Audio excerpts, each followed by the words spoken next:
Il y aurait beaucoup à dire sur la marche selon l'esprit. Il y a cet esprit doux et paisible, 1 Pierre 3,4.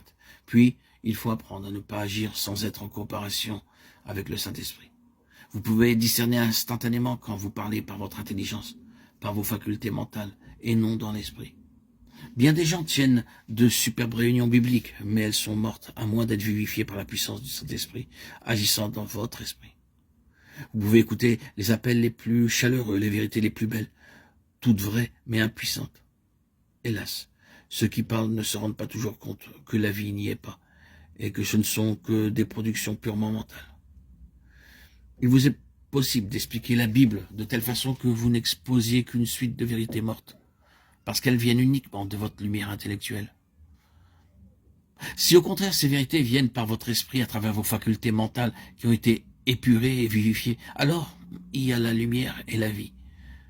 Mais si elles viennent uniquement de votre intelligence, sans passer par la lumière de votre esprit, elles sont inutiles et ne serviront pas à nourrir ceux qui les attendent ardemment. Rappelez-vous que ce n'est que par l'expérience personnelle que vous réaliserez la vérité, car les théories sont vaines. Quelque vraies qu'elles puissent être, vous connaîtrez la puissance d'un texte en l'éprouvant, en le vivant. Dans Éphésiens 6, Paul nous exhorte à être forts dans le Seigneur et par sa force toute puissante. Nous avons besoin de force, car souvent nous ne pouvons presque plus résister. Il faut que nous soyons forts. Comment arriverons-nous à être fortifiés en esprit? Paul nous le dit, puissamment fortifiés par le Saint-Esprit dans l'homme intérieur. Éphésiens 3,16. C'est le Saint-Esprit, l'Esprit qui ressuscita Jésus d'entre les morts. Ce même Esprit qui est dans notre esprit pour nous fortifier puissamment dans l'homme intérieur, qui vivifiera aussi nos corps mortels par son esprit demeurant en nous. Remarquez encore comment Paul parle de l'esprit comme d'une partie distincte de l'âme et du corps. Dieu que je sers en mon esprit, Romains 1,9, afin que nous servions Dieu dans un esprit nouveau et non point selon la lettre qui a vieilli, Romains 7,6. Il écrit encore aux Corinthiens qu'il était absent de corps, mais présent d'esprit, à Corinthiens 5,3. Vous et mon esprit étant assemblés avec la puissance de notre Seigneur Jésus-Christ. 1 Corinthiens 5,4. Ceci nous décrit l'esprit de communion intime avec Dieu et avec les enfants de Dieu, dans l'esprit, combattre avec un même esprit. Philippiens 1,27.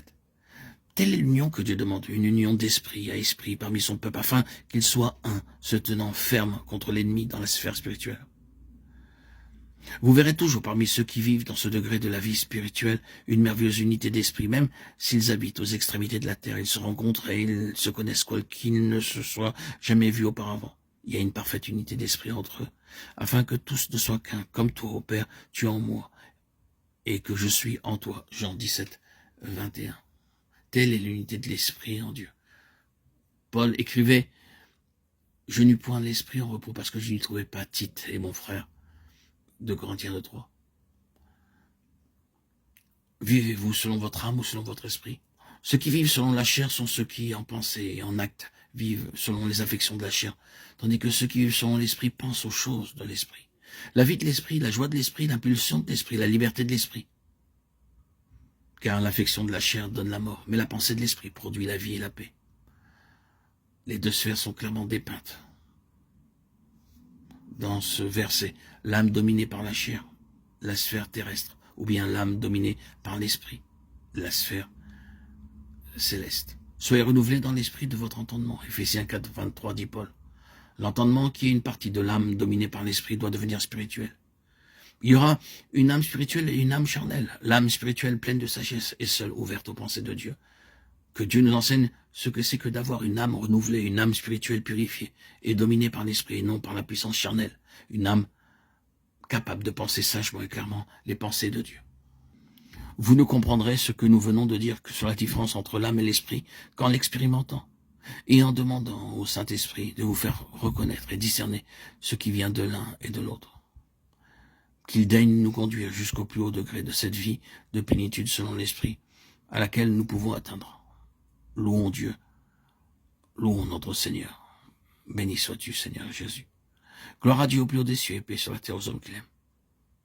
À toi, Seigneur, tout honneur, toute gloire pour les siècles des siècles. Alléluia. Amen.